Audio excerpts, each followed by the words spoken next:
Here we are, bottom of the Smash Mountain. I would like to thank my patron supporters over at patreon.com/bsmpod for continuing to support me in what I'm doing. Today, I have a very cool guest. This is Lil Mitz, someone who is very familiar at places like Slippy Sauce and Friday Night Melee on the Twitter. You got a lot of great clips over at SSBM.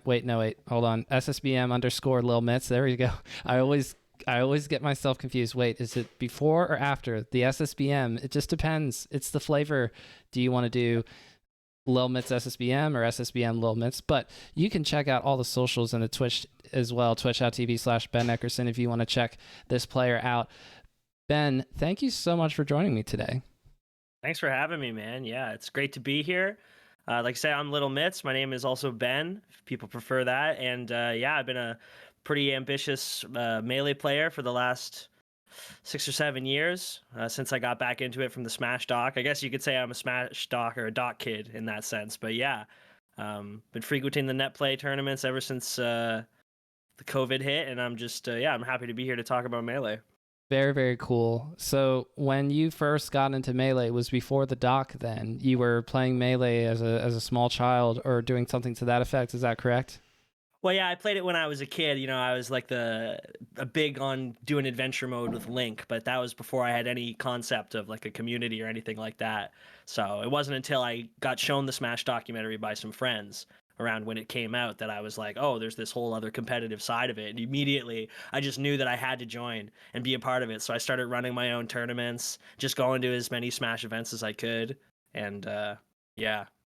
If you don't mind me asking, where are you based from? Can we go from North America to narrow it down slightly? Right. Don't want to Yeah. dox you. Don't want to dox you. No, no worries. Yeah, so I'm in Canada and I'm pretty far out on the East Coast. Right now I'm living in Nova Scotia.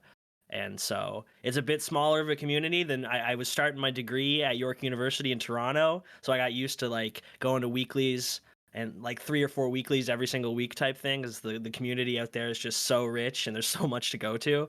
And but yeah, out here I've been used to a little bit lesser of a Melee experience, but that's okay for the time being.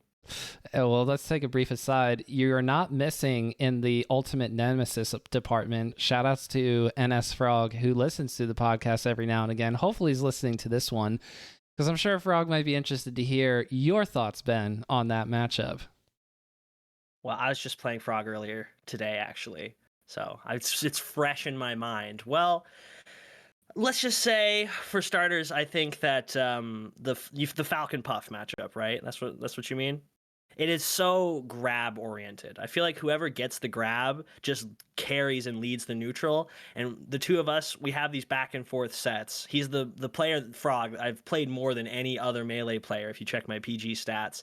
And he's got the lead in terms of our wins. And I think a large part of that is because he's able to carry through with committing to this high grab kind of game sort of thing. He knows that if he gets the grab, he's going to be able to put himself into a position to get up airs, and he's going to knee me, because I'm not the type of Jigglypuff player who wants to stay out in space and hold positioning in back air. I want to go in, and Frog takes advantage of that perfectly, consistently, to make it a very hard time for me. But yeah, I think it has a lot to do with the grab. If Jigglypuff is getting the grab, she can get a lot of rest reaction tech chase stuff off.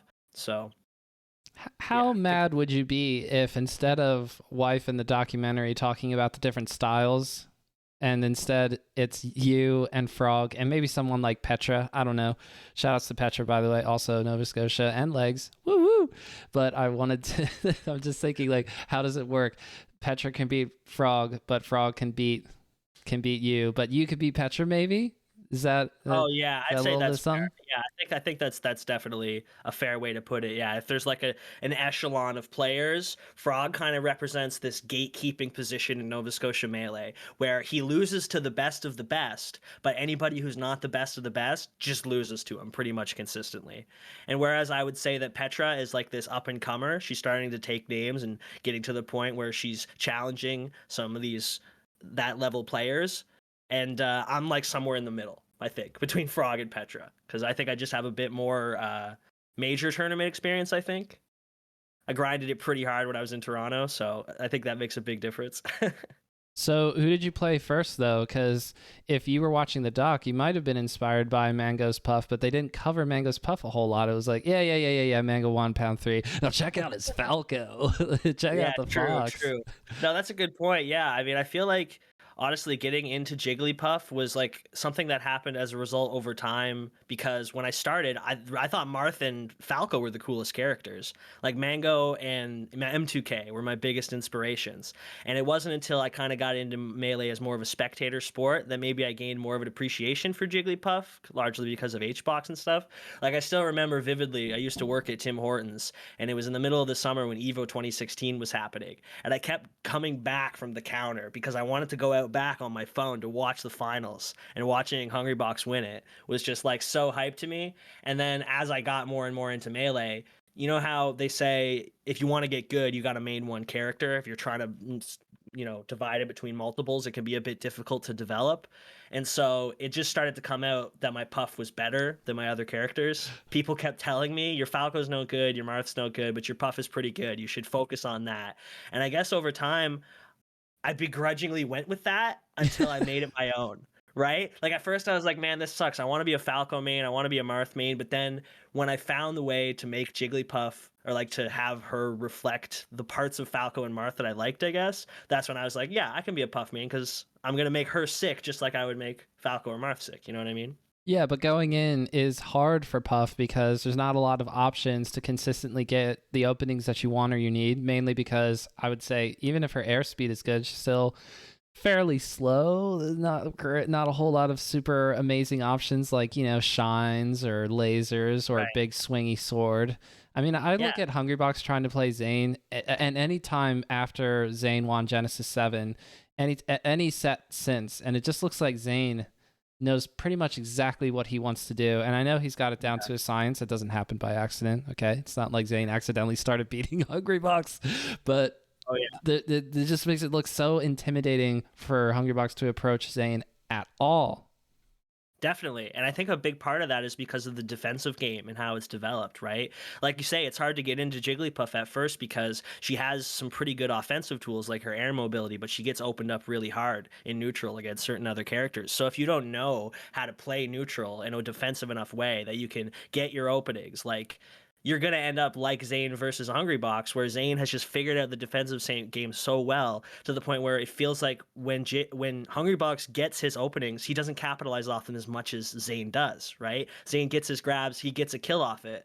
Hungrybox sends Zane off stage, and then he gets back. He doesn't secure the edge guard because the defensive meta has just developed to that point. Zane's recovery is too good, So that's one area that excites me though, is because I think that edge play in that regard is going to become a big deciding factor in that moving forward. If like, for example, using Jigglypuff, you approach the ledge and you do a runoff sing to grab the ledge, it creates the impression that you're going forward to edge guard off stage, but then you snag the ledge and gain that invincibility, and that completely shifts how each player is going to react to it. Like from the perspective of a Marth or a Captain Falcon, they're going to look at that and go, okay, well, he grabbed the ledge. I'm kind of need to go on stage now. And that's exactly where Jigglypuff wants you to have to force you to go, right? So I do think there's ways that Puff can push the defensive and offensive meta in that matchup. But right now, Zane has just totally got it locked down. His defense and offense are just so tight that it makes the matchup look impossible when really I don't think it is. I think it's Puff favored.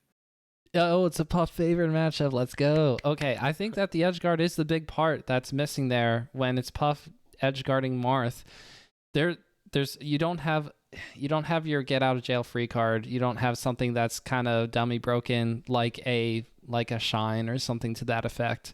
I think Falcon and Puff have about just as hard of a time of edge guarding because I see players like S2J or None play against Zane and they're just like, do we stomp in place? Will that catch him maybe? Like, but then Sheik and Fox and Falco have shines and lasers and needles. It's like, oh man, if only I had that.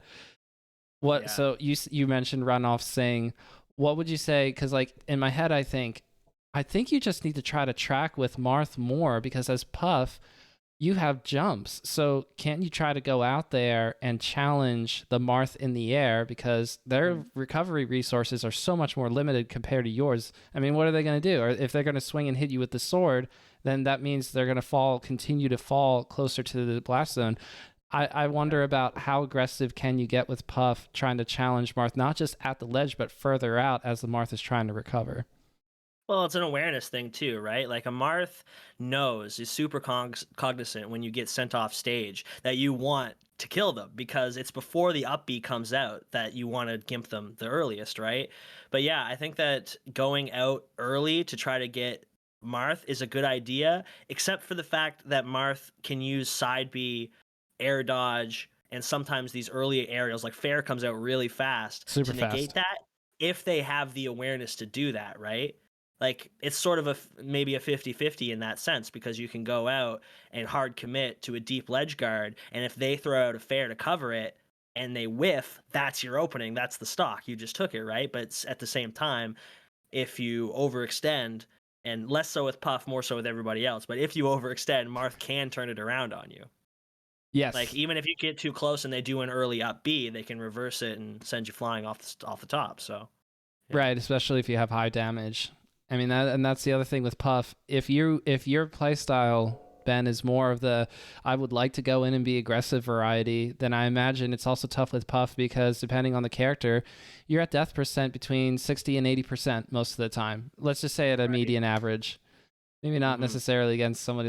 Okay, no, I'm not going to be mean to to anyone in the cast for the game, but you're obviously playing high tiers and top tiers most of the time anyway, especially in brackets. So how do you go about playing a style that you say, I'm good with this, this is me, I'm not forcing myself to become ultra campy defensive because I'm at my last Right. stock and I'm at 100? No, yeah, I hear what you're saying, and I think a big part of it is knowing when to be repetitious and when to throw in a mix up. I think that's the big differentiating factor. It's because there's one thing to be committed to, like a game plan or a particular play style, but it's another thing to adapt and to do something that your opponent's not going to expect. And I think that's a big thing for me, is that regardless of, like, if I'm going against a matchup like a super campy Peach or a super campy Falco, I might adapt to that by holding stage positioning like a little bit tougher, like spamming back air in one place. But I'm only going to do that for a little while before I try to go in for like an empty hop grab or something like that to mix them up. Because I think the biggest advantage you have in Melee, or one of the biggest advantages, is the fact that your opponent doesn't know what you're going to do. But if they see you do one thing, they're going to try to predict what you're going to do. So then you can mess with that expectation, right? If they see, oh, well, he's just staying above platform and using bear, maybe they're going to come and approach platform. And then I know, okay, I'm going to drop below platform and just get the switch around on you. You know what I mean? So yeah, I think that's a big part of it, is that adaptability you have to implement. So, what would you say is the most enjoyable part of playing Melee at this point of your career? You know, if you've been That's such a playing great question. competitively since 2013, 2014, and you mean business in the online era, you got a nice little stream going and playing a lot of online Slippy Melee, which is great.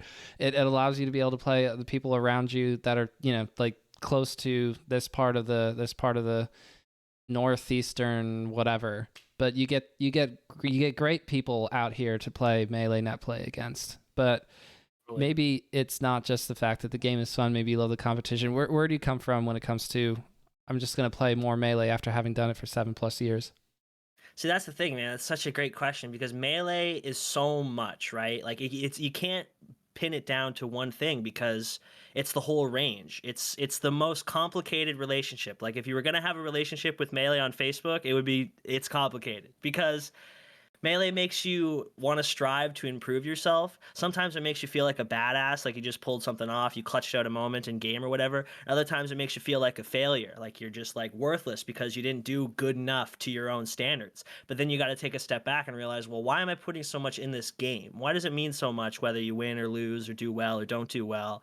And for me, I guess what that comes back to is that shared love of experience for the game. Like I've won some clutch sets, but in ways doing like a rollout onto Randall or something that makes the commentators go, "Yo, like that's worth more." You know what I mean? So I think it's partially that feeling that keeps you coming back. It's just the idea that you'll be able to do something, and like as a spectator, I can enjoy watching Melee and go, "Yo, somebody just did that crazy thing." That somebody could watch me and have that same feeling.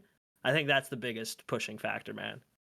It reminds me of whenever I hear Mango talk about like why he keeps playing the game, and it's just aside from the fact that he gives the usual simple answer of it's the best game of all time. I think it's just that there's feelings you love chasing and achieving, and it's not always placing first at a tournament. Sometimes it's just I want to make the crowd think I'm the best player today, and not Yeah, for necessarily this the results moment. of the Yeah. bracket.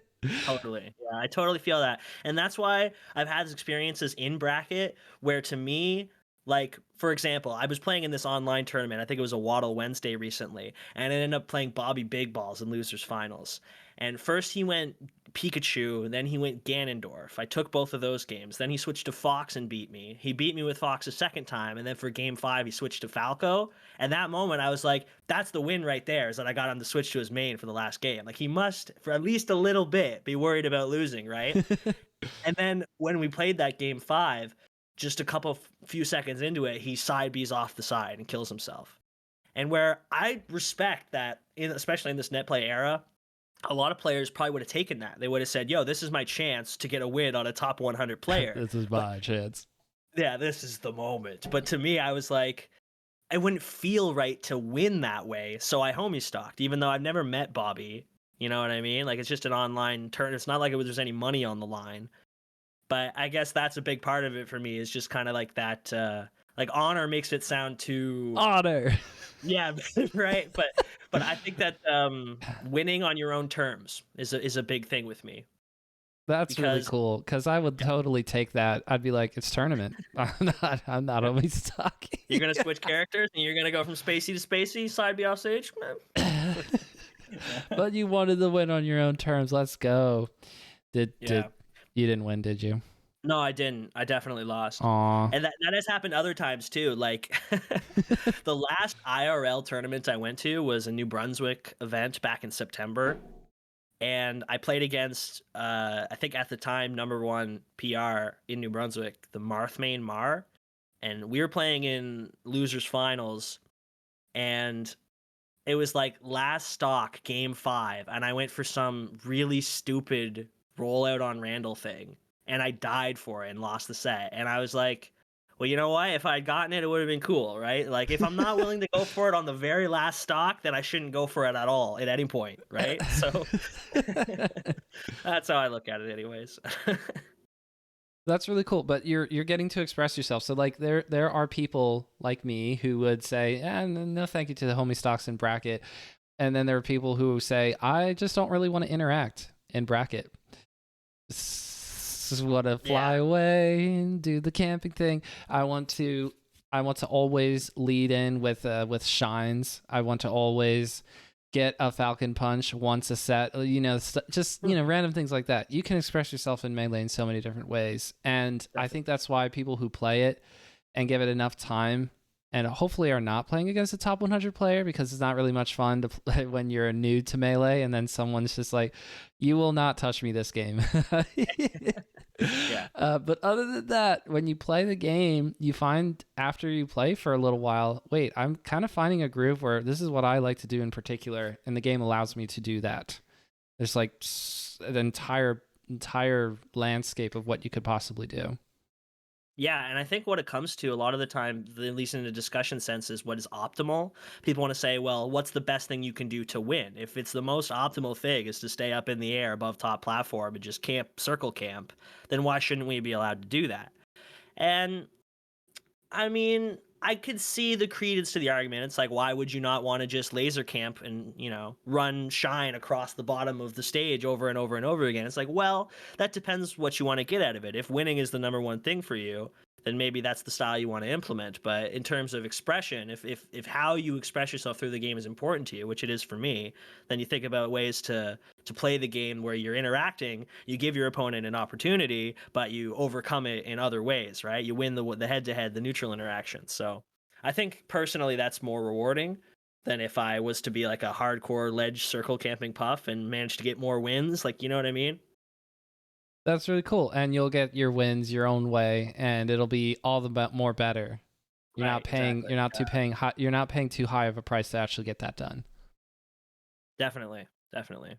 Because So, at the end of the day, you got to be able to look at yourself in the reflection of your GameCube controller. You know what I mean?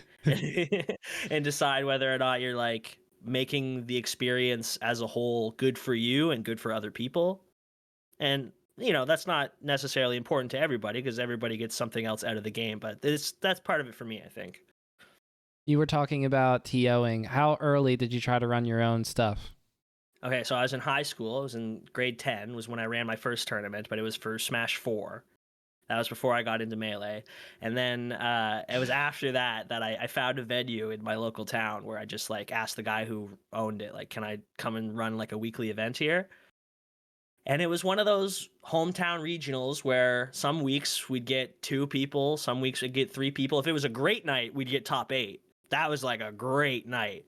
But the memories and the relationships that formed out of that were super long lasting. Like, I still talk to most of the people that showed up to those events and that I met because I ran those Melee events. And that's one of the best parts about Melee, to be honest, is that it has this great social aspect that draws people in, and then you get to learn more about them. And you kind of, it's sappy to say, but grow from each other in a sense. Like, not even just in the game, but like I've met Smash homies who have like just made me better people and made me better at Smash. So I think that's an awesome part of it, and that's something that I got to experience with running tournaments. So I'm glad that I started doing that at an early point. That's really, really cool. And I love the part about improving each other outside of the game as well. I think that's like the healthiest sign of a community is that not only is everybody getting along, but everybody's also just kind of lifting each other up. It's not necessarily in a way that you picture just a bunch of people saying, "You are awesome. You are awesome. You are awesome." It's not Keanu Reeves pointing at everyone and saying, "You're all breathtaking," but it Right. just sort of happens after a while. You realize, huh, yeah, this is cool. So Yeah. would you Because at the be end of the day, not. Oh, I'm sorry. I didn't no mean to interrupt you. this I was just going to say, to finish off the thought, that like when you go to an event, only one person's going to walk away the winner, right? But the fact that you make it an environment that everybody can enjoy their time and everybody's there for the love of competing or playing the game is just, yeah, it's an awesome part of it. I miss it because when I was in Toronto, I used to go to the Weekly Wave because it was right by York University. And at a certain point, the guy who ran the Melee side of it, he had to drop out for whatever reason. So I reached out to him on Facebook. I said, "Hey man, I'm coming to the Wave every week. Do you want me to start running it if you're not going to be there?" And he said, "Sure." So I started running the Weekly Wave, being the one to TO it for like 2, 3, maybe 4 weeks, and then the building got shut down due to COVID, and I had to leave. And I was like, no. But I did take that EMG memory card. I'll be honest. I did snag one of those EMG memory cards because I was like, Vanilla Stadium, let's go. you didn't know when you were going to see Vanilla Stadium again, and lo and behold, a Exactly. few months later in June, you're like, oh, Good oh. call. Good call. Yeah. Excellent work, Fizzy. You couldn't do it for regular stadium. That's really unfortunate. I guess I'll just have to play on Frozen Stadium now.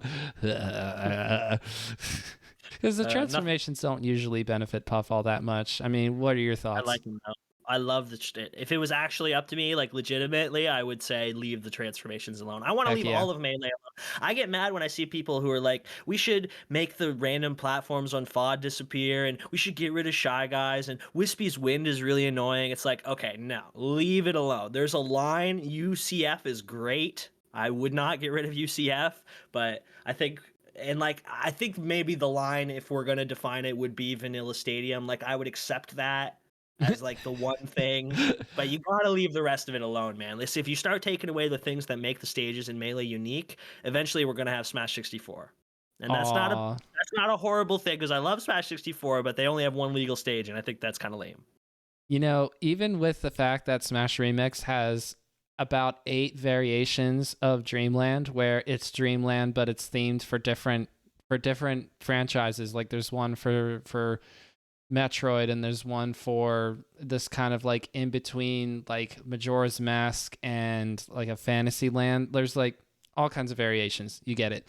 And I say to myself, watching people play vanilla 64 now, and I see them going to Dreamland over and over again, and I'm like, I know you're using Remix to play that vanilla only Smash 64 tournament. Why don't you just go ahead and select the Star Fox version of Dreamland, or the Kirby version of Dreamland? No, not the Kirby version of Dreamland. Dang it.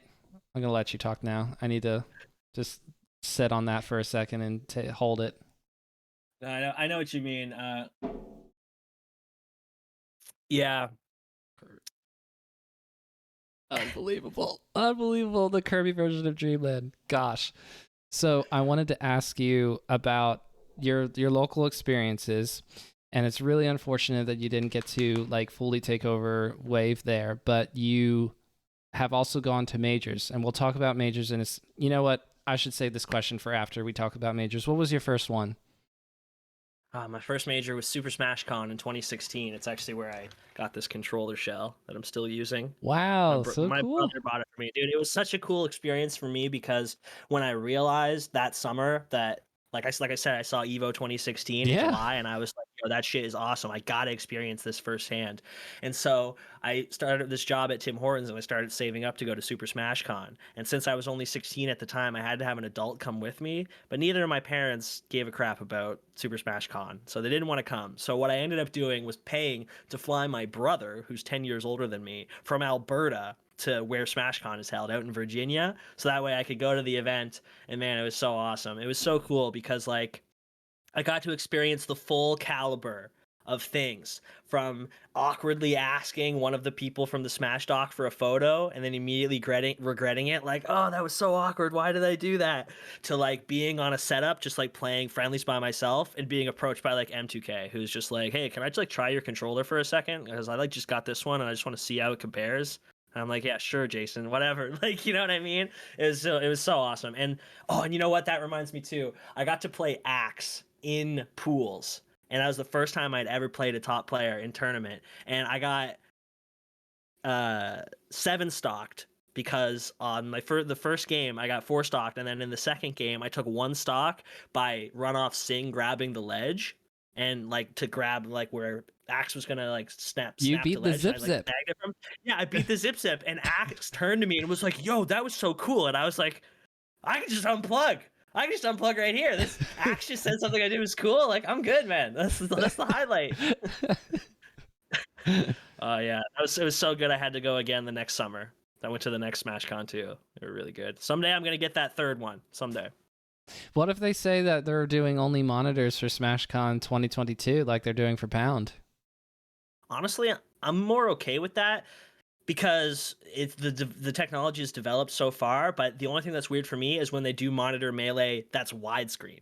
That's whack. If you leave the aspect ratio alone, I am all in. But if you stretch that out, I'm out. That's my is only really disorienting, even to just watch. I'm like, what is happening? What's going on? Like, I already barely know from my DI if I'm gonna live or die. With widescreen, it's just completely screwed up. You just can't tell. I want my overlays back. I want the big old overlays. I think there is something special about the cathode ray tube televisions being used for melee, though. I've just got so many fond memories of carrying and lugging those suckers in and out of venues that it's hard part to of the imagine. Experience. That's exactly, yeah, that's right. I can't imagine it without it. But you'll catch me at Pound this year lugging around my CRT. Let's go represent. I want to start a CRT revolution. You all should let me know in the comments. Lead the CRT revolution. Unplug all the monitor setups. Just lead the East Coast in terms of all the people who are driving and do the thing. We'll see if that catches on at all. I think it'd be cool to just see if we could rally the entire Melee community to congregate to a single spot in North America, and everybody brings their cathode ray tube setups, all of their CRTs, and we just have like the biggest CRT gathering of all time. I think that would be sick. It should be an annual thing. There could be a tournament somewhere out in Colorado, for instance. Colorado doesn't have any big, I don't even think they have a big regional, no offense, but they certainly don't have a big major, super major event. And I think Colorado, being the state that it is, it's also very central in North America, I feel like is the ideal spot. We find a big old I mean, this also depends on the time of year for weather, I guess. I guess there's tornadoes that happen out there or something where it snows and then it melts instantly. I don't know. I've only been to Colorado once, but that's where we got to have the CRT event because it's within driving distance of everyone, even if it does take 2 days worth of driving. Yes, Be worth I'm it. coming out. I got an It'd be so 18 worth wheeler. it. I got 100 CRTs in this trailer. Let's go. Oh my god, 100 CRTs and you need 200 wires and 200 cubes, 200 copies of Melee. I'm always impressed when I go to majors just for the sheer volume of setups that they have. Like it's really a sight to see. That's what I was so cool when I went to Gommel and I'm looking forward to going this year again as well. But they have a whole room dedicated to friendlies. You just walk in and there's just a whole circular room of like friendly setups, and then you walk out and it's the big giant venue. Dude, there's nothing like it. I miss it so much. It's so much part of the Melee experience for me, sitting next to people at a venue and playing Melee, because it's where it all started. But that's why I really liked your question earlier about what keeps me playing Melee, because now that we're 2+ years into this pandemic or whatever, I've been playing Melee in front of my computer for so long. Sometimes you get knocked out in a net play bracket and you're like, man, I'm so far from the experience that I grew to love, but this is still better than nothing. You know what I mean? Like I'm still so thankful for Slippy, the fact that I can play online at all. So it's a bit of a double-edged sword, I guess. Well, it is nice to think I could just go to bed right now, but who can go to bed after losing like a last game, last stock situation? Like you just like You got pace to or queue into whatever unranked. afterwards. Yeah, You you queue got to into queue into unranked. Oh unranked. no, dude. Oh, that's bad. That's bad. That's the 2022 Melee experience. Go O2 in some online bracket and just like, fuck this. Go to unranked. Find some scrub that I can just gimp. There, that's how it feels. Okay, I can go to bed now. Yeah, for sure. So I wanted to ask you about what you feel in terms of whether locals would be something you would do for the rest of your time playing Melee or only majors for the rest of your time playing Melee. Which one would you choose? If I had to choose between one, um, man, that is a tough question, because locals are really the heart and soul of Melee, right? People that show up to the locals, especially the non-top players, in my experience, like meaning the people who show up just because they love the game. They don't care that they go 0-2 or like 1-2 every week. They just show up because they love the whole experience of it. Yeah, I guess I'd have to go with locals, man, because I can always watch a major from home. I can always get the boys together and like put up the projector and watch top 8 of like Genesis, you know? But if I couldn't go to the locals, you'd be missing out on all like the local beefs and rivalries and like the inside jokes and stuff like that. I Yeah, mean, who's ever it's gonna know about Lil Mitz versus Frog unless you go to these events in exactly. Nova Scotia. Let's Come go. out to NS. This is the only place you're going to see this high quality Falcon Puff. That's what it is. Grab Fest. Yeah, serious grab fest from Frog. Not me though. I don't spam anything. I'm completely unique. You only have like 4 good moves. You have to spam something. Yeah, but when crouch is one of my good moves, you could do anything at a crouch. It is always fun. One of my favorite rests is seeing someone whiff a grab and then the puff just rests them like Yeah, like shouldn't be allowed to do that. You Like thought. any other character would just get grabbed. Puff just nope. Yeah, it's awesome. Well, it's the little things that keep you coming back to certain characters, I think. Yeah. No, for puff for me, I just love hitting rests. Like no matter how wonky it is. Like one day, I think I've only done this once, and it's also because I can't really play a lot of Melee right now, except I have an entire PC that has yet to be assembled, but it's all right there. I just have to build it this weekend. That's the plan as of now. So hopefully I'll get to play more Melee. This computer, this laptop can't do it. But basically, I've only done this once, and I want to do it so many more times. And eventually, on stream or in a set, is get the rest against a side being Fox or Falco. That's one of my favorite rests because I agree, man. I love it when people grab Fox or Falco out of their side B. That's also super tasty when you get to see that, like, you really messed up and then they get, but the risk reward of resting the side B is so much higher, because if you whiff a grab, like, whatever. But whatever, yeah. They can shield pretty much instantly when they land on the ground with that side B. So if you miss the rest, bye-bye. You're done. But I mean resting them mid-zoom. That's what I'm like talking in about. the instant transmission? Yeah, dude. That's what I'm Yeah, talking about. I got that one time and I was like, oh, yes. I was that's so happy. I don't even think I'm gutsy enough to go for that, to be honest, because I feel like I would clank with the illusion. That Yeah. happens like half the time. Yeah. Yeah. No, it's not My a. favorite rest is the one that I've deemed the fire in the hole. It's when you get a rest in the magnifying glass outside the camera range. That's my favorite one, dude. It never gets old. You'll never do that in widescreen Melee, though. They're trying to take your fire in the hole away from you. Yeah, that's BS. That's not fair, dude. There's no magnifying glass. I feel like the camera shenanigans and jank is another one of the things in Melee that people are eventually going to be like, we should take this out. The camera's no good. But, like, you know, when you get stuck in that lip on stadium and nobody can see where anybody is, I love it. I love all the that. jank Yes. in Melee. Yeah. No, you brought it back up, and it's worth talking about again because the people want Fly Guys to go away, and they want FOD to have a neutral starting position, or the platforms to just not be there at all. I don't know. It seems like it comes a lot from the Marths, if you ask me. And then they also want to make the battlefield ledges fixed and whatever. I say that Melee is where it is now because of not only people striving for perfection, but also it's not just a clean environment of this will always do the thing. I say that even controllers and their shenanigans really keeps people invested to a certain degree because everybody always has this moment when playing Melee where you say, I am so close to being at the next level or to perfection or however you phrase it, because a lot of us love chasing that in Melee because we want to be able to control our characters well and get certain situations to happen. You're chasing that feeling and there's all these things in your way, like the stage being like you get angry at the stage, you get angry at your controller, you get angry at your hands, you get angry at the fact that you didn't drink water all day. But there's all these things in the way, and the fact that we keep donking our heads, proverbially speaking, on all that stuff, I think is what makes it so much fun, because when you get those moments, think of all the things you've had to overcome in order to make it happen, even if it's something relatively simple.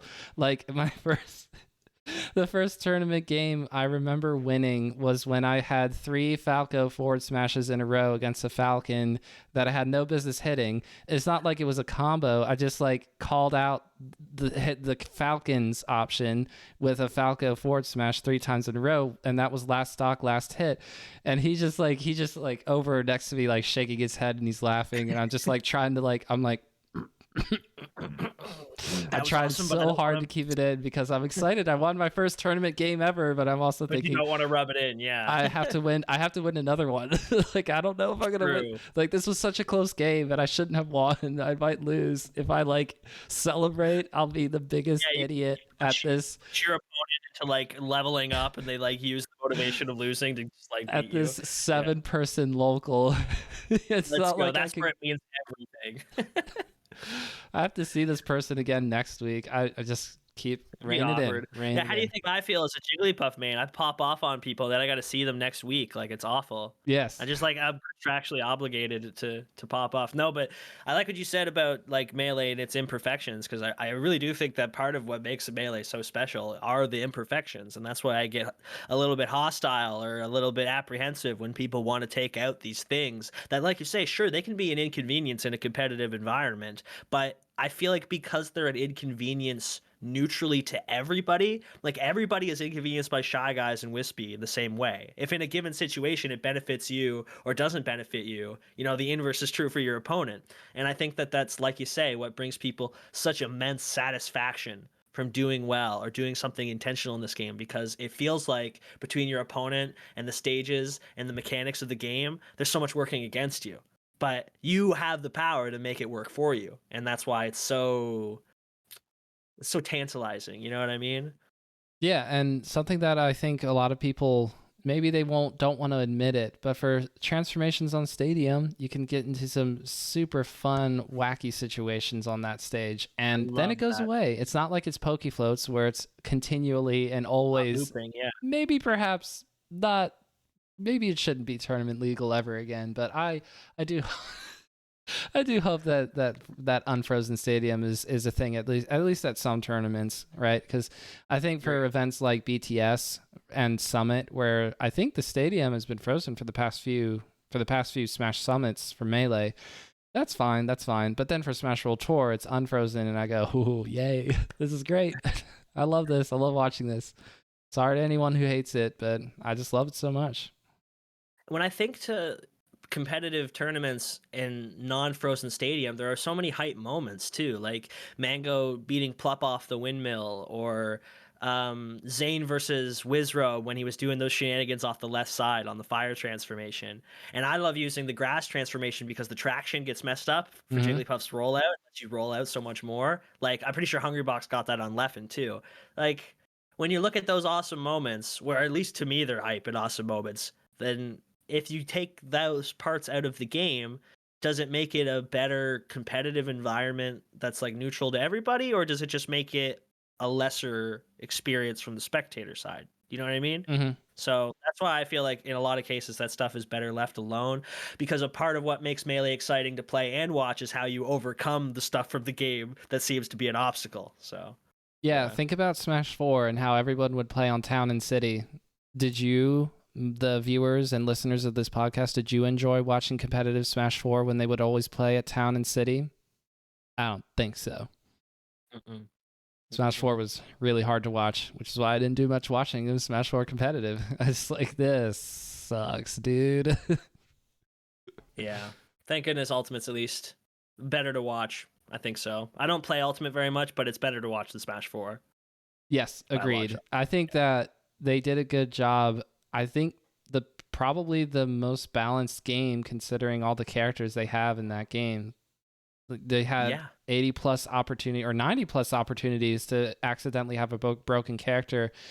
And you could say that their top tier characters in that game are broken, but I don't think that's true. Nothing like what we've seen in the past. Nothing like Brawl Meta Knight or Bayonetta from Smash 4. Exactly. Like, if a character is that broken, it would have risen to awareness at this point. So yeah, that's a good point. It is a testament to what they did on that game, that doesn't seem to be one character that shines above the rest by like a wide margin. But at what cost? At what cost, Ben? Because no Geno. Well, that's the cost. Yeah. Because if Geno was in it, he would have been better than everybody else, obviously. And of course, you could the online, the input lag. How does anybody play that game? I'm glad it exists because people just find Melee by getting into Ultimate, so that's super cool. But it's like True. We look a little bit better by comparison because we have netcode. True. I do feel bad for the Smash Ultimate community in that sense that without IRL events, they're just damned to slow input lag, input delay. Must be rough. Yes, indeed. Would you be willing to run a local if you had to also do an ultimate bracket and be responsible for that? Or would you say, you get yourselves an ultimate guy, I'm going to focus on Melee? No, I'd be fine with that if I had to, because I feel like there is a lot of bleed over. Like you say, there's people who play Ultimate probably because it's the newest Smash game, and then they see Melee and they want to give it a try. They want to see what all the hubbub is about. And then, I don't think there's anything wrong with, because Smash Ultimate is objectively a very strong community. They have a lot of players who come. So I feel like if you were going to limit a tournament and be like, no, I only want to host Melee or something, then that's doing Melee a disservice in a sense, because you want to give equal opportunity for people to show up and play the games that they are fond of. You know what I mean? You can't be like hell, I put as many as I want. Like, I think other fighting games are cool. I want there to be Dragon Ball Fighters at my Melee tournament. You know what I mean? Like, let's get a corner for all these different games.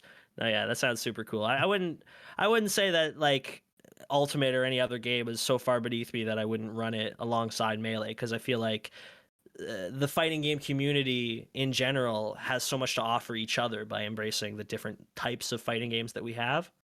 So yeah, I'm all for that kind of thing. That's why I love the weekly wave, because there was always all sorts of stuff happening at the weekly wave. Not just Melee and Ultimate, but like League of Legends and Fortnite and all kinds of different things. Dragon Ball Fighters is so sick to watch. I'm so bad at that game, but I love Dragon Ball, and it's so sick to watch. So I think that's my bottom line, is that any game that can come and maybe bring people to watch it might bring people to watch other games that are there too. So, and that's why events like Evo are such a big deal. Totally. Yep. Yeah. That is unfortunate that we're not at Evo, but what about this whole Papa John stuff and the Smash World Tour and then the alleged Nintendo and Panda Global, not Panda Global, I think it's just Panda now. Their circuit as well. There's going to be stuff like that happening this summer. It's really cool that Papa John's is sponsoring a bunch of that stuff. It's really cool that Smash World Tour is back. I'm excited to hear details about the Nintendo and Panda Tournament series at some point. But for the time being, we have all these events that sort of loosely tied together and or have a lot of baked in hype because they're existing majors and super majors. So for you, you said you're planning on going to GOML for 2022 in Toronto, so you'll be making a return. You'll be like, hey, guess whose favorite Puff player is back? Toronto, yes. Baby. That's what it's gonna be. Yes. Oh, I can't wait for that, dude. It's gonna be great to get back to the major scene, see people in person that I saw back in Toronto. It's gonna be awesome. But what about other events? Are you going to try to get to any other events this year, or what does it look like for you in that sense? Well, I am just about finished my 4th year of university, and so I'll be planning to go back to Toronto in September to finish it off. I kind of got slowed down a bit by the pandemic. Of course. Yeah, but in that sense, if I'm going to be in Toronto, that's as far as I've really planned ahead, but I'm pretty sure Big House is in Michigan, right? Yes. Yeah, so if I can get on board with a convoy of people, because Toronto's not that far from Michigan, to do like a little road trip action, I'd be down for that. I'm a very spontaneous dude. Like I would very much be down to make plans to go to majors, make road trips, because I'm always down for that. It's a big part of what I love about Melee. I myself am trying to get to the Big House. I really want to go to the Big House. It's going to be probably a flight involved, or maybe just a couple of crazy people like me, because I could drive. I just need a few other people to do that, make it make more sense to do that. I'm not driving to Michigan by myself, to Detroit, Michigan by myself, but if I could get other people to do that, that'd be kind of cool. So maybe we'll get to... What you need is to get a big van and get the battery plug-in for your CRT, so you get Melee set up in that center console, and then you get a rotation going on. Driver goes to passenger, passenger goes to the back for Melee, and just circle. We can't do winter stays because the best player is never going to drive. Best player is going to be so motivated they'll never have to touch the steering wheel. Yeah. Have you gotten to ride in such vans? Do they exist? One time I did do that. Yeah, when we went to GOML, I think it was 2016 or 2017. One of those 2 years, we went to GOML, and we drove up and we rocked the CRT and Mario Party. Not just Melee, Mario Party in the van too. Very cool. Epic. Yeah. That's awesome. I now want this to happen. I guess I wanted an RV later in life, like a long time from now. So as long as my setup still works, dang it, I'm just going to have to hire somebody to drive for me. I'm the driver in my family. So unfortunately, like when it involves like going places, it's like, who's driving? Well, Jesse's driving. And I go, okay, I'll do that. Yeah, but then if you get a bunch of the Smash homies and you just decide, oh, well, let's like take 4 months and just hit up all these majors in a row, just go on a big road trip or something, and then you'll be able to share the weight. That would be, yes, share the load. Yes, that would be awesome. 2066, let's make it happen. Yeah, it should be free by then. I'm serious. The RV is not near in my future. I need to build up self-value monetary wise, but then we'll get there.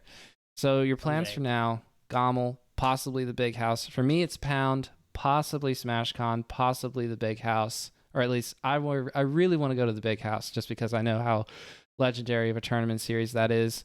You said you went to GOML 2016. Do you remember the M2K versus None set? That confirms that it was 2017. Definitely that I was there, because I don't think that set happened the year that I was there. Okay, gotcha. That feels like something that you would probably remember. I would definitely remember it if I saw it live. Yeah, you know, the Canadian, sure. None. Well, yes, officially Canadian. Oh gosh, now that I'm thinking about it, is None actually legit citizen of Canada or not? You asked him, he'd probably say he was Canadian. Maybe he'd say he was Nicaraguan, but I'm not sure. I don't know for sure. I don't want to get it wrong though. Well, Nicaragua, Canada, we've covered both, but None definitely with roots in Canada compared to Mewtwo King, who, M2K has been just about everywhere, but doesn't necessarily have roots in Canada first. Probably Florida first, New Jersey second, possibly, but not Toronto.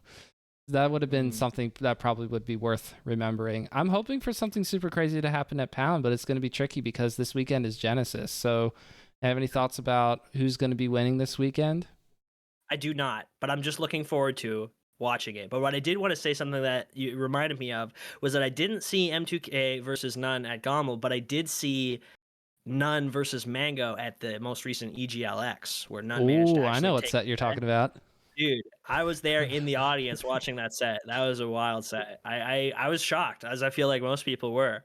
When you have these gods of the game who have the reputations, like Mango doesn't lose to this character, and then you see it happen, you're like, this man just did the impossible. None just did the impossible right before, and he's done it again. Like, how many times can one man do the impossible?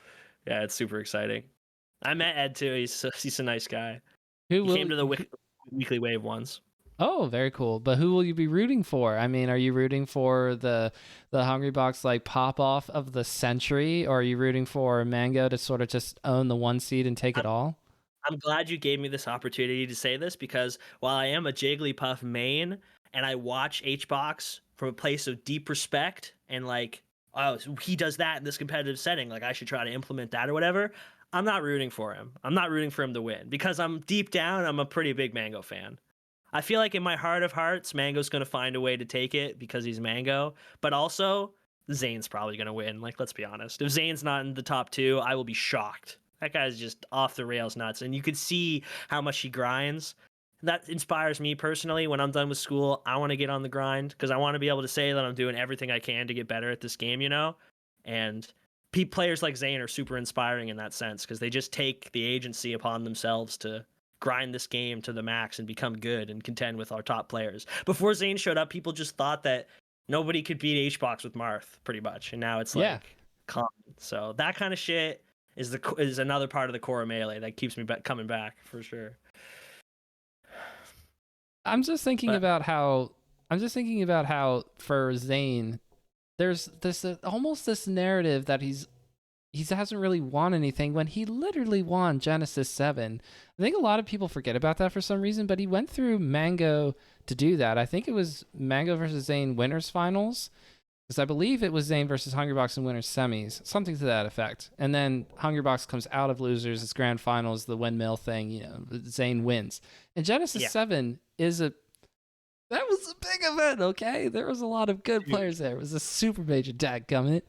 And I know that afterwards there was only 2 other events. I know that Smash Summit, I want to say 9 or 10, no, it was 9, I think, actually, happened. And Hungrybox won that over Plup. And so it was like, oh, Zane didn't, own that event. I remember it was Valentine's Day themed. I mean, I remember when Zane won Genesis, but I'm pretty sure that was after he had already won Shine over Hungrybox. Oh, yeah, Shine 2018. But, like, I think people were like, well, it's Shine. Like, no disrespect. Yeah, which doesn't make any sense, because the same player. It's a big event. It's a big old event. Shine's a super major series. And I know that it's not as old as Pound or as old as Genesis, but Shine is like, yeah, it's a really big event. I'm glad they're having it again this year. Yeah, for sure. And I think people need to not discredit wins on that regard of like, oh, well, he beat him at Shine. Like, who cares? Like, a win at a major versus a super major, like, those both mean a lot. It doesn't matter when you're dealing with a player like Hungrybox, who's like top 5 in the world. So I'd be tickled pink to win a major or a super major. I wouldn't be parsing oh, I it. won Shine? Damn it. Why couldn't I have won a real tournament? Yeah, so that's my bet for Genesis, is that we're either gonna get a Mango Zane Grand Finals, or maybe like Mango Zane Grand Finals. Maybe SFAT will finally beat Zane. That's my hard prediction. I keep waiting for eventually it's gonna happen. Eventually SFAT's gonna win. Yeah. So this is the crucial thing here is that this will be coming out next week after everything happens. So take it with a grain of salt for people who, I mean, including myself and you, we're now watching this from the future saying, man, got it so wrong. So let me think. I want to say, I think Zane is going to win the tournament, or Mango. And then my dark horse pick is going to be AMSA, because I really want AMSA to win a big event like Genesis 8, first of all. But also, I think that there were tournaments where it was kind of like stacking up to be favored towards him, and it just didn't quite work out. Something would happen. I think most recently for Summit 12, people were saying at Summit 12, Amsa could win this. And then, like everybody else who played IBDW that weekend, Amsa runs into IBDW, gets cut down like, chainsaw on a tree, and IBDW wins that event over Mango and Zane, which is like congratulations to Cody. That's such a big win. That's really cool. So good for you. Yeah. But then I think, But it felt like Amsa. Amsa's tournament too, for sure. It definitely felt like it was Amsa's to win. And that's one of the things that, like, going into watching a major is like, if this happens, I'll be satisfied regardless of the final outcome. And one of those things for me is usually always Amsa making top 8, because I love to see Amsa do well. His Yoshi is just so cracked and fun to watch. You got any So, plans for watching the top 8 Sunday though? I'm trying to get the boys together because a couple of my Smash friends locally are leaving the province soon. So if we can get together for a little watch party, that would be super sweet. At 10 o'clock, starts at 10 o'clock, and you're at your Atlantic time. 10 o'clock at night? Because right now it's 9:57 for you, yeah? That's right now where I am, yes, that's correct. And if top 8 starts at 9 o'clock Eastern, which that's when it does start at 9 o'clock Eastern, dude, I was so mad that Ultimate goes first. They're having It's going to be a Ultimate late go first. night.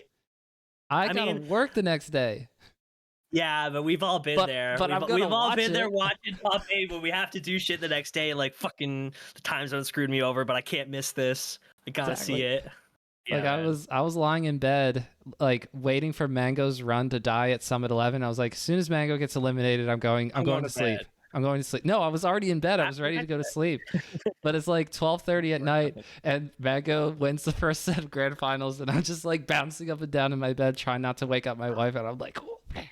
Dude, I love that feeling, because I remember that feeling specifically for the summit that Mango won recently, and then being reminded that it was the same feeling I had watching Mango win Royal Flush from my bed, like sitting watching him beat Armada, like those Wow. magical moments that just sneak up on you. Yeah, dude. I hope that whatever happens, we're gonna get to see some good Melee this month, because I feel like Genesis was delayed pretty considerably from the original air date, so people are ready to show up and make a name for themselves. And which got me thinking, I do have one more dark horse pick for top 8 in Genesis. Not for winning, but just for making top 8. Yeah, I think Wizzy's gonna do well if he's there at his full capacity. I don't know how much. I'm sure he's been practicing offline a lot, but I just don't see much of him, and I wonder, well, what's he doing? And it's not because you have to be on stream playing super awesome sweaty Melee in order to be grinding. I think Wizzy's been described as one of those people that just is not online as much or on stream as much grinding, but is just doing offline, off stream grinding with Melee, getting top player practice in. Yeah. But you're rooting for a Falcon player? That's interesting. Well, Let's go, Frog. Not necessarily that I'm rooting for him, but if I had to pick a Falcon who I think is going to do well, I'd probably give it to Wizzy. As much as deep inside I want to see S2J pop off, I want to see, like, if I had to pick a Falcon who was going to do well, I think I'd have to be biased and say none, right? But looking at it realistically, who I think would probably do the best chances, probably Wizzy. He's got that experience, because like you say, once you reach that certain point where you're taking majors and super majors from the best players that play, you don't even necessarily have to grind it on stream 7 hours a day, 5 days a week, because you just have that like innate avatar mode that you can access, The most out of left corner, out of left field Sheik player to make top 8. I'm hoping J-Mook takes some names this weekend, because J-Mook, when he shows up, does really, really well, but he doesn't really show up like at all. There's maybe 3 or 4 events where you'll see him and he'll make top 8 and then disappear for like 3 months afterwards, and we'll all go, "Aw." But J-Mook is in bracket for Genesis 8, and I think that maybe there's something there. Who knows? Did well at Smash World Tour and did well at a few online events last year, like 4 Local Fight Night, that kind of stuff. But again, just doesn't compete super often. And I really hope to see a little bit of a pop off there. I mean, there's all kinds of players that I would love to see make top 8, because I've interviewed enough people from different communities where they talk about the top players that represent their region, that kind of stuff, and I go, oh, it'd be so cool to see this, that, and the third. including like the quote unquote mid level players. If somebody just goes on the hottest run of all time and makes it to top 8, even if it's loser's side, I mean that would be just super super cool. There was a Genesis 6 where Pew Pew U makes top 8 winner's side and plays against Hungrybox. I mean, just to have that. I know that PPU was pretty much in the echelon of high level player, top level player when he did that. It's so cool. You if you have 7 familiar faces, but then you have the one last 8th person not super well known across the entire community, and it's a viewership of 100,000 plus people, and this is your chance to show the world what you got. I love rooting for Yes, that player. totally. It's like a big spotlight on the fact that it's their opportunity and the storyline that they had to come through to get to that point. You know what Mm-hmm. I mean? Yeah, it's super exciting. And I think Genesis, in a sense, is the tournament of storylines. It's got so much stuff. So many players want to use it as an opportunity to show, like you say, that they've got the stuff. They've got what it takes. And that actually reminded me, again, I have to say, another Falcon. My man, Midnight Blue, he went out to San Jose for the tournament, and yeah, I hope he does well. Hopefully, he has a good run. He's a dope up and coming Falcon. Let's go. I was able to talk to Salt, who wants to make a deep run for Genesis. He's like, I think I could do it. I just have to get past this player, this player, this player, and he's naming them off, and I'm going, oh my gosh. Well, good luck. I mean, like it's tricky. In order to get there, you got to beat top players, like people who have either beaten you consistently in the past, or you haven't had a chance to play before, but they're just that good. That kind of stuff.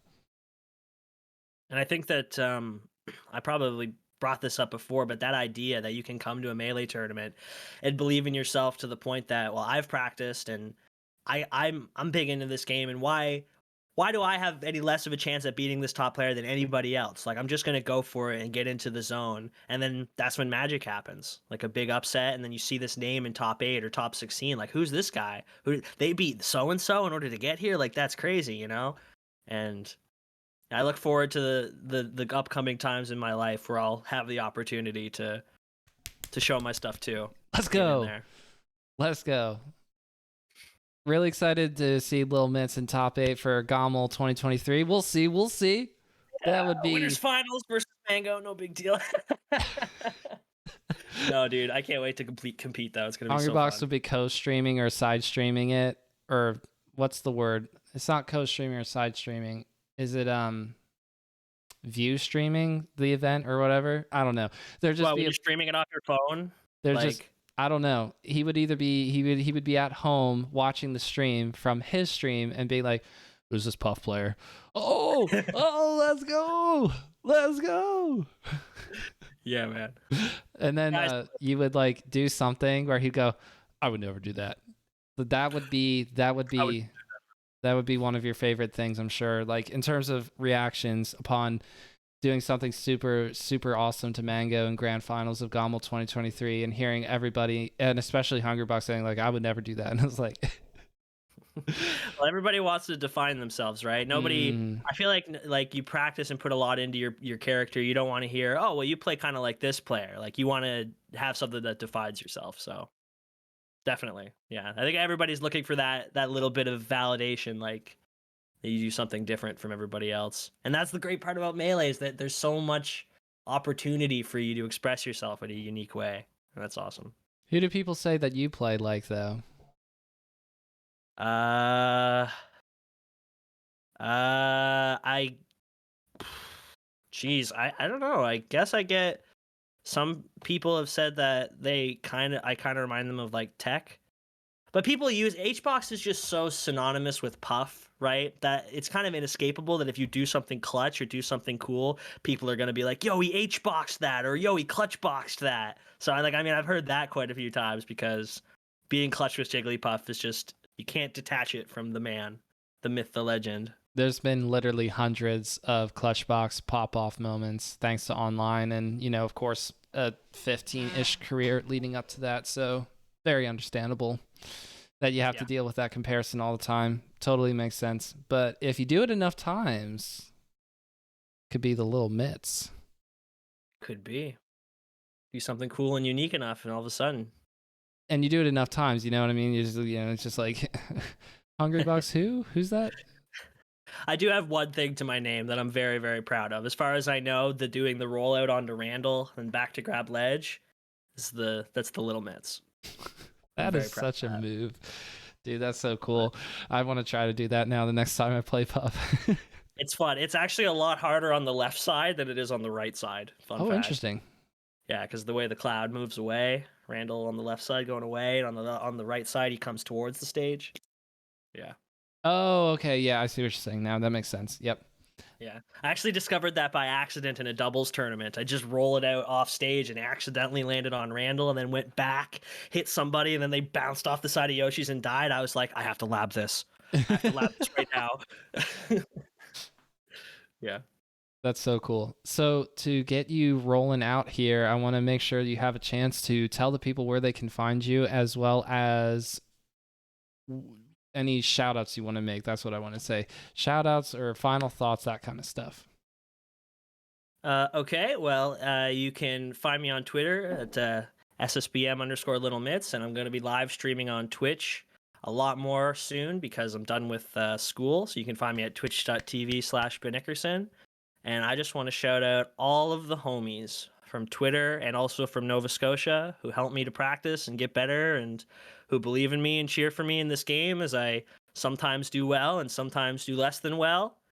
And yeah, it's great to be a part of a community of people that are all just trying to help each other improve, get better at something that we all think is really awesome. So long live Melee. And thank you for having me on here, man. It's been great. It's been awesome to have you. I can't wait to see you win bigger and better numbers, big tournaments on your own terms.